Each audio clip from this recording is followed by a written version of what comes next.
எனக்கு 100க்கு 200% நல்லாவே தெரியும். நைட் அலாரம் வைக்கும்போது காலைல நம்ம சீக்கிரம் எந்திரிக்க மாட்டோம் அப்படின்னு சொல்லிட்டு. இருந்தாலும் நான் ஒரு திமிரு 5 மணிக்கு வந்து அலாரம் வச்சுட்டு தூங்க வேண்டியது. 5 மணிக்கு அலாரம் டான்னு அடிச்சிரும். ஆனா நான் என்ன பண்ணுவேன்னா, அத ஸ்வைப் பண்ணி வந்து 6 வரைக்கும் கொண்டு போயிருவேன். இந்த அலாரமும் கம்முனே இருக்காது. 5 நிமிஷத்துக்கு ஒரு டைம் 5 நிமிஷத்துக்கு ஒரு டைம் ரிமைண்ட் பண்ணிட்டே கிடக்கும்.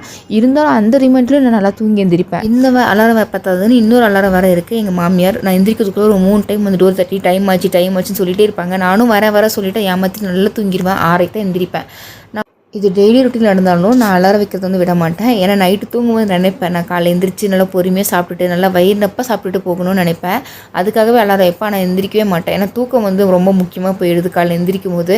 இதில் பாப்பாவை ஸ்கூலில் வேறு அனுப்பணும், அவளுக்கு ரெடி பண்ணணும், அவளுக்கு ஸ்நாக்ஸ் பண்ணணும், அவளுக்கு குளிக்க வரணும். இங்கேனால எனக்கு டைம் வந்து கொஞ்சம் அதிகமாக இழுக்குது. இதில் வந்து ஆஃபீஸ்க்கு 9 மணிக்கு லாகின் பண்ணிடணும். அதுக்கு நான் வந்து இங்கே 8:20க்கு கிளம்பிடணும். இன்றைக்கும் அந்த மாதிரி தான். இன்றைக்கி நல்லா சமைச்சது தவிர சாப்பிட முடியல. அதனால் சாப்பிடாம நான் லஞ்சுக்கு நல்லா நிறைய எடுத்துகிட்டு போயிட்டேன். இது வந்து எத்தனை பேரால ரிலேட் பண்ணிக்க முடியும் சொல்லுங்கள். பாய்.